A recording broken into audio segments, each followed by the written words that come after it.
Olá pessoal, e dando sequência no programa, vamos falar agora sobre o documentário Sharer, do nazismo à Terra Vermelha, que é o primeiro documentário internacional produzido aqui na nossa região. E quem está comigo é o Miguel Fernando, ele que foi o diretor e também o roteirista dessa produção. E já iniciando o nosso bate-papo, quero saber de você, o que foi o mais difícil?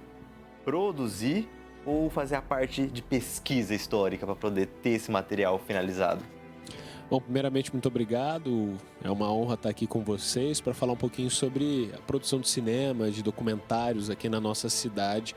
Que, afinal de contas, é um desafio produzir e a gente já está nessa labuta há um tempo. Bom, a principal dificuldade de produzir um documentário dessa relevância é encontrar fontes, porque é um personagem que nós temos poucos registros na história. Seja registros fotográficos, seja registros documentais. Então a nossa equipe trabalhou durante aproximadamente um ano, o Rogério Reco, o Marco Antônio Deprá, eu também como pesquisador, bem como um sobrinho neto que nós encontramos na Alemanha, o Thomas Holland, sobrinho neto do Emil Clement Sharer, que é o primeiro padre que chega aqui em Maringá em 1939, e a gente conseguiu cruzar uma série de informações que até então a gente pode considerar como inéditas, e o documentário vai trazer bastante novidade e vai nos ajudar a entender um pouquinho do surgimento da pré-história de Maringá. Agora fica a pergunta. O título já diz, do nazismo à Terra Vermelha. Terra Vermelha é Maringá, mas por que essa referência do nazismo? Terra Vermelha, na verdade, norte, noroeste do Paraná, né? Mas o nazismo, porque muitas fontes que a gente tinha à disposição aqui do acervo bibliográfico e historiográfico disponível sobre a nossa cidade e que citavam este personagem, sui generis por sinal, e a gente pôde constatar que é um personagem bastante controverso também, é que ele estaria fugindo do nazismo. Ele era uma figura eclesiástica que, de certa forma, teria sido perseguido e dessa maneira chegou a Maringá, ao norte do Paraná. E quando nós garimpamos as informações para construir o roteiro, algumas hipóteses começaram a ser reforçadas de que, na verdade, ele não estava fugindo do nazismo, ele fazia parte do nazismo.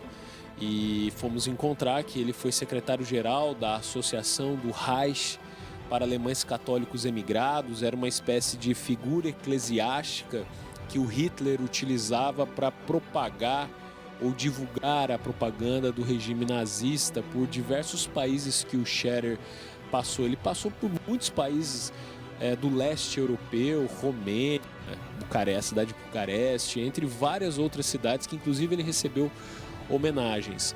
Mas a gente foi descobrir que ali entre 1933 e 36 tem esse vínculo com Adolf Hitler. Em 36 acontece algo que ele acaba sendo preso pelo regime nazista, a gente explica um pouquinho o que se dá ali. E aí em 38 ele está participando de um processo que é a independência da região da Alsácia. A Alsácia é um território junto da Lorena, Alsácia e Lorena, são territórios de constante disputa entre a França e a Alemanha, isso desde o final do século XIX. Mas quando Sharer nasce, no final daquele período, em 1889, era um território alemão, portanto ele nasce alemão, né? Mas com o final da Primeira Guerra Mundial, a Alemanha sai devastada daquele processo. Esse território, a cidade do Sharer e esse território, a cidade se chamava Mutzig, vai se transformar em território francês. E desde então, uma grande disputa se dá pela reintegração da Alsácia e também da Lorena para território germânico. E o Sharer vai participar de um processo que é chamado de autonomistas, que eles buscam a independência da Alsácia para depois a reintegração à Alemanha. E ali em 1937, 38, quem está financiando isso mais uma vez é o regime nazista, mas o Sharer é preso na Suíça, um território meio que neutro ali desse processo, com algumas barras de ouro, alguns quilos em barras de ouro, e ao descobrirem que esse recurso tinha origem no governo nazista, ele foi preso pela França e ele seria condenado na França. E é assim que ele vem parar em Maringá.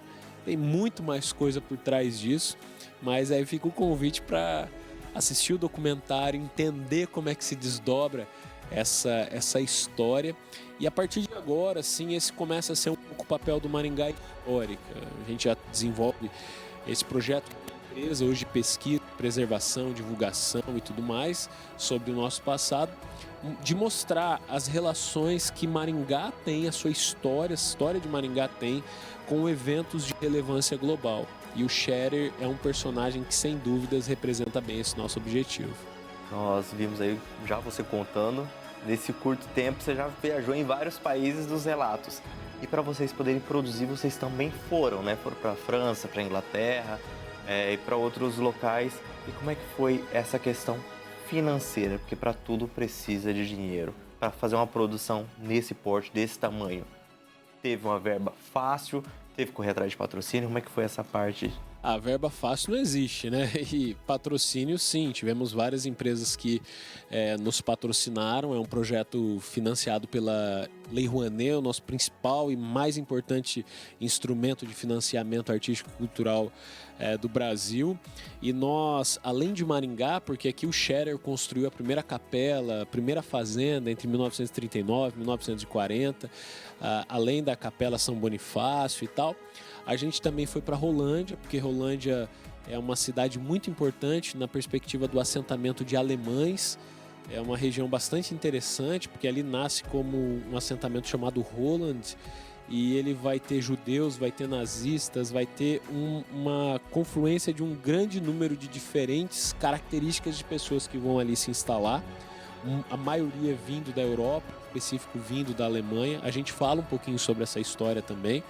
Passamos em São Paulo, porque o Scherer teve também um período que ele se instalou em São Paulo logo que ele sai de Maringá, na capital paulista. Ele tenta iniciar sua vida monástica no Mosteiro de São Bento, mas ele não consegue, ele não se torna ali um iniciado como um monge.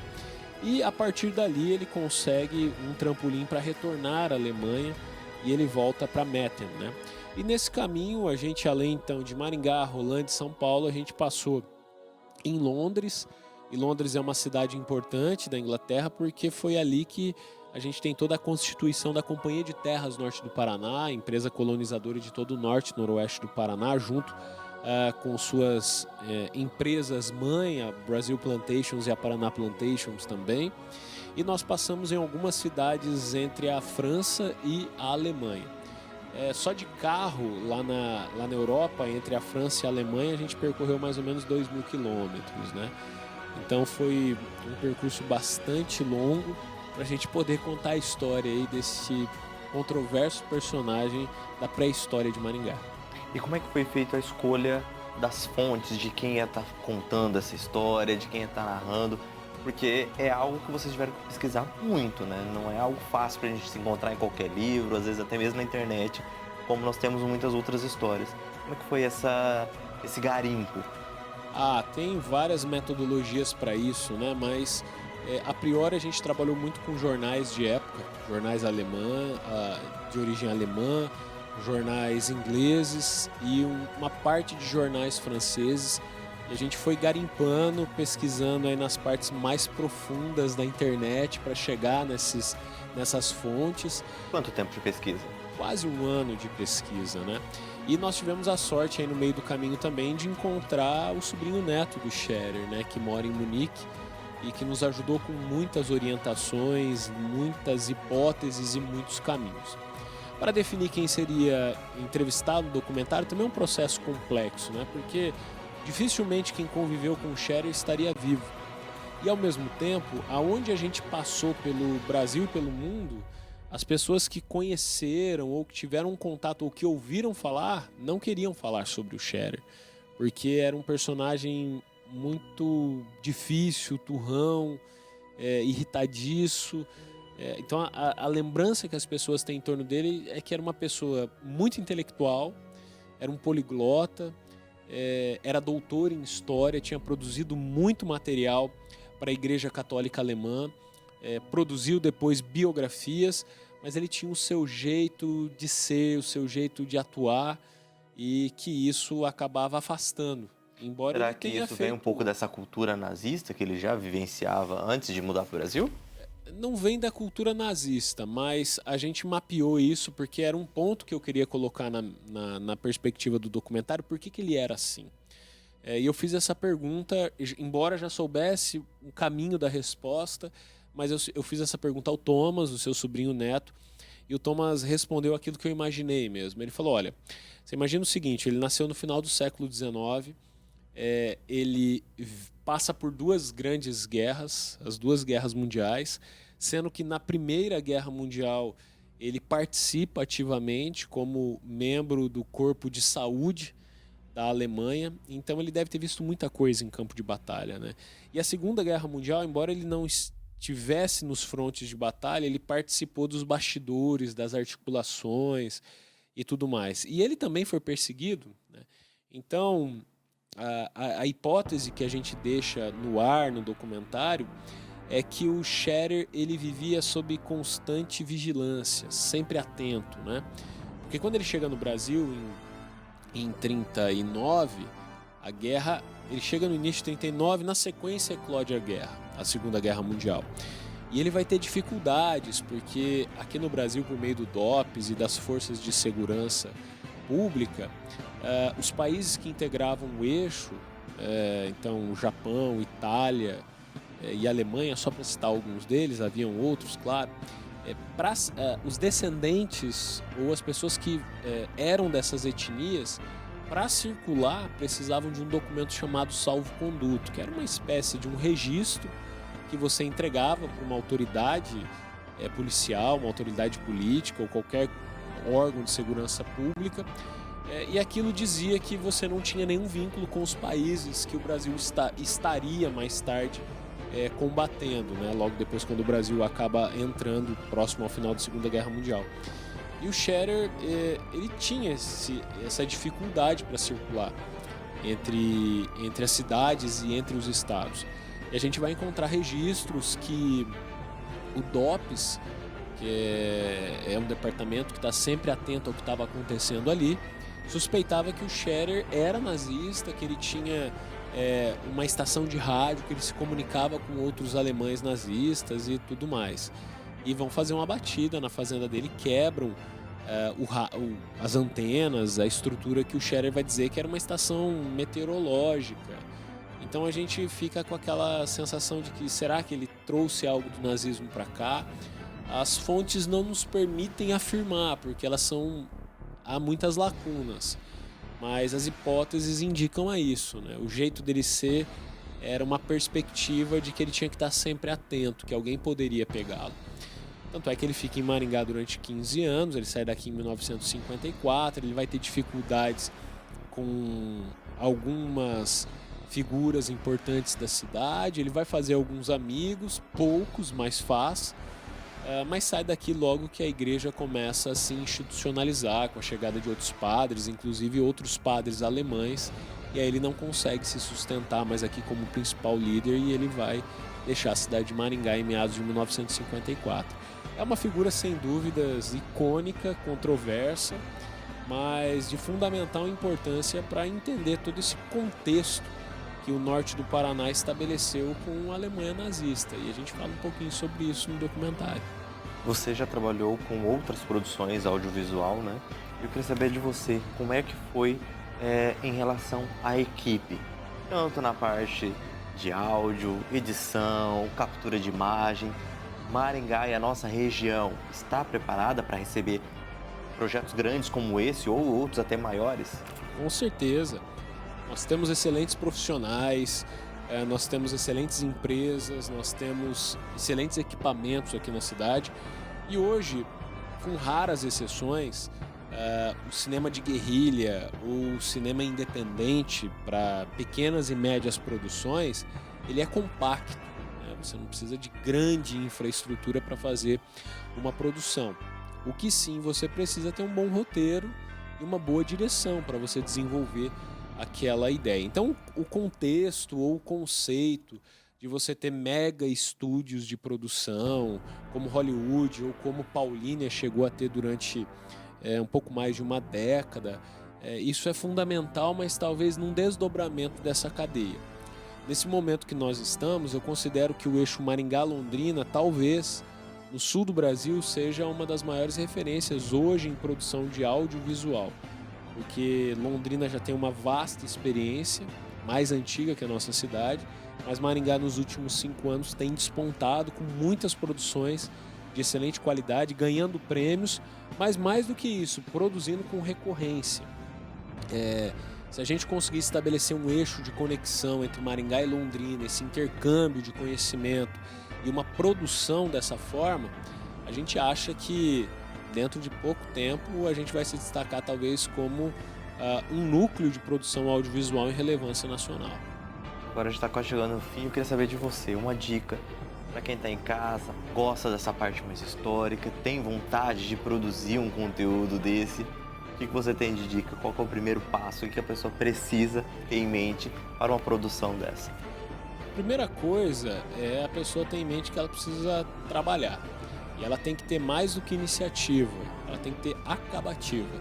Tem muita gente que coleciona projetos, mas não coleciona realizações.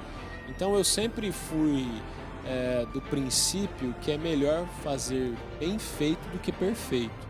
Então tem que executar, tem que fazer. Hoje todo mundo tem um celular que grava numa qualidade relativamente boa. Hoje todo mundo tem um notebook, tem um computador para escrever um roteiro. Hoje a maioria das pessoas tem acesso à internet, então tem muita coisa à disposição gratuitamente, como escrever roteiros, como produzir, etc. E o mais importante, não querer fazer tudo, né? Nos documentários, a priori, eu assumo algumas funções-chave, como uma parte da pesquisa, uma parte ou boa parte da direção e a apresentação. Então, por esse conjunto, consideram-me como documentarista, né? Porque pensa no contexto. Mas não sou eu que vou captar a imagem, não sou eu que vai fazer a captação do som direto, não sou eu que vai escolher em detalhes toda a trilha sonora, ou que vai montar a trilha, que vai fazer toda a edição. Enfim, eu tenho uma equipe que acaba trabalhando junto e também pessoas que pensam diferente de mim, para que a gente consiga entender os problemas que possa ter numa ideia central e a gente amenizar ou reduzir esses problemas. Então a dica é: faça, comece e experimente. Eu produzo audiovisual desde 2005 para 2006 e as primeiras produções eram extremamente amadoras, com câmeras simples, sei lá, gravava em 360 pixels, 480 no máximo, editava num computador muito simples, mas o que era importante é que aquilo me dava noção da dinâmica e do ritmo que eu queria proporcionar para os meus filmes. Então hoje, quando eu vou escrever um roteiro, eu já tenho uma boa noção de como que eu quero essa dinâmica, que a gente chama de beating, né? Como é que é essa velocidade que eu quero entregar a informação para o público espectador. Então tem que comece pelo básico, comece entendendo o que você gosta de fazer num set de filmagem. Eu gosto de dirigir, eu gosto de produzir, eu gosto de escrever. Então se dedique sobre isso, depois você vai assumindo outras funções. Dinheiro sempre vai ser um problema para qualquer área. Agora, se você tem um bom projeto, o dinheiro costuma ser a solução. Se você não tiver um bom projeto, ele continua sendo um problema. Perfeito. Após a estreia, vai estar disponível em alguma plataforma e que as pessoas podem estar acessando, podem estar assistindo esse conteúdo? Vai. O Shatter vai ter uma pré-estreia, a gente chama de Avant Premiere, que vai acontecer no dia 3 de maio. Quem tiver interessado, entra nas nossas redes sociais. Eu acho que ainda tem algumas vagas disponíveis. A gente espera aí mais de 500 pessoas para essa pré-estreia. E depois, a partir do dia 4 de maio, ele já vai estar à disposição no canal do YouTube do Maringá Histórica. Aí quem tiver interesse é só procurar. Perfeito. Muito obrigado pela participação. E agora, abrir o YouTube e conferir como é que ficou toda essa produção, né? Isso aí, espero que gostem. Muito obrigado. E olha só, pessoal, o programa chegou ao fim. Nós vamos ficando por aqui. Espero vocês na semana que vem. Até lá.